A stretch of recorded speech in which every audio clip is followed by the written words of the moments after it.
오늘 아침을 여는 말씀은 이사야 6장 8절 말씀입니다.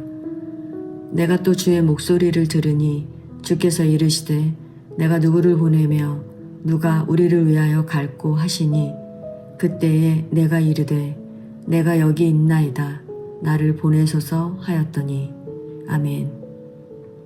이사야 6장은 하나님께서 이사야를 부르시고 사명을 주시는 이야기입니다. 말씀을 통해 이사야가 어떻게 사명을 받고 감당하는지 살펴보도록 하겠습니다. 성도 여러분, 하나님께서 선지자를 부르시는 이야기는 보통 책의 첫 부분에 나옵니다.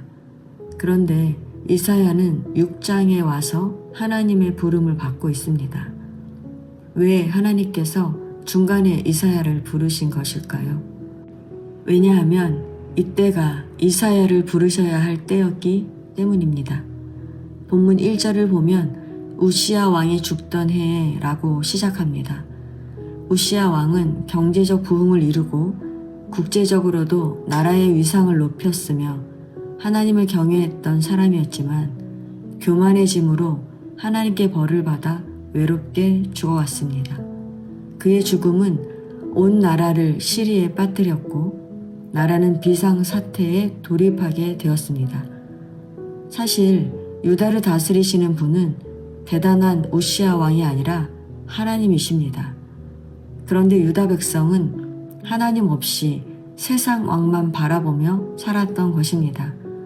하나님은 유다 백성을 자식을 돌보듯이 그리고 농부가 포도원을 가꾸듯이 돌보셨는데 그 백성은 여호와의 율법을 버리고 그의 말씀을 멸시하며 하나님을 배반했습니다. 그래서 하나님은 마치 법정에서 판사가 신문하고 형벌을 선고하듯 유다를 질책하셨지만 여전히 여호와의 율법을 버리고 그의 말씀을 멸시하며 하나님을 배반하는 유다를 내버려 둘 수가 없었습니다. 그래서 하나님은 이사야 1장에서 5장을 통해 언약 백성의 죄에 대해 진노하시고 심판을 작정하셨지만 궁극적으로는 그 백성을 정결하게 하여 구원하기를 원하시는 하나님의 마음을 보여주셨던 것입니다. 그래서 6장에 와서야 하나님께서 이사야를 부르시고 그를 부정한 백성에게로 보내시는 것입니다. 마찬가지로 하나님은 우리 모두에게 사명을 주셨습니다. 하나님께서 하나님을 잃어버린 유다 백성을 더 이상 버려둘 수 없을 때에 이사야를 부르신 것처럼 하나님은 우리 각자에게 주신 사명을 감당해야 할 때가 이를 때에 우리를 부르시는 것입니다. 그런데 하나님 앞에 선 이사야는 곧바로 사명을 받지 않았습니다. 1절에서 7절 말씀을 보면 하나님은 높이 들린 보좌에 앉아 계셨고 보좌 주위의 천사들은 거룩하다 거룩하다 거룩하다 만군의 여호와여 그의 영광이 온 땅에 충만하도다 라고 찬양했습니다. 이사야는 거룩하신 하나님을 보고 자신의 죄를 깨닫게 됩니다. 하나님 앞에 선 인간은 자신의 부정함 때문에 죽고 싶을 정도로 부끄러움과 고통을 경험하고 탄식할 수밖에 없습니다. 그래서 이사야는 화로다 나여 망하게 되었도다 라고 소리치는 것입니다. 이렇게 자기 죄를 자백하자 천사 중 하나가 제단에서 숯을 집어 들고 날아와 이사야의 입술에 대고 죄사함을 선언합니다. 그리고 그때에 이사야는 하나님의 음성을 듣게 됩니다. 성도 여러분, 왜 하나님께서 이사야를 부르시고 곧바로 사명을 주지 않고 이사야 스스로 죄된 모습을 보게 하셨을까요?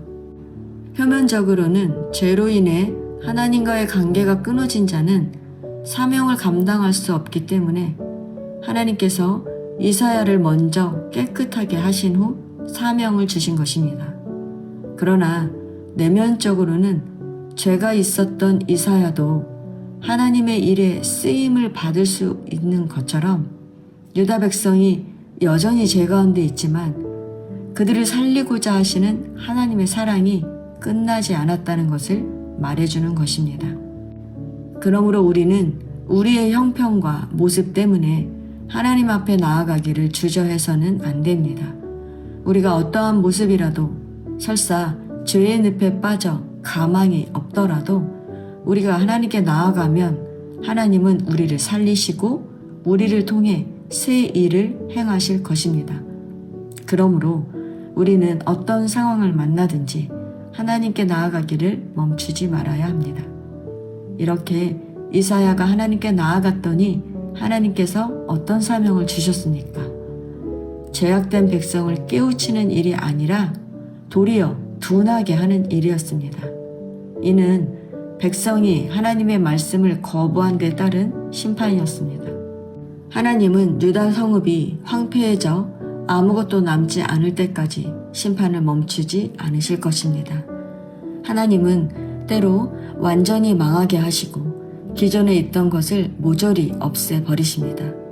이렇게 하나님이 주시는 사명을 이해할 수 없을지라도 사명을 받은 자는 순종해야 합니다.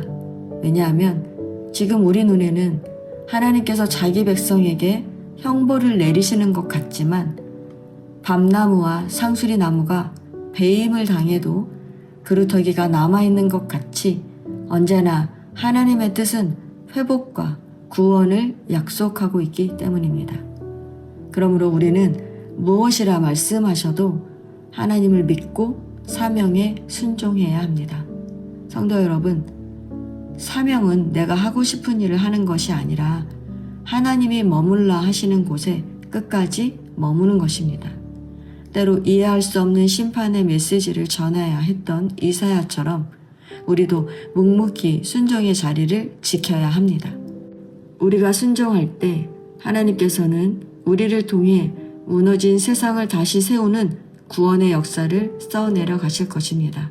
왜냐하면 하나님의 목적은 우리를 구원하시는 데 있기 때문입니다.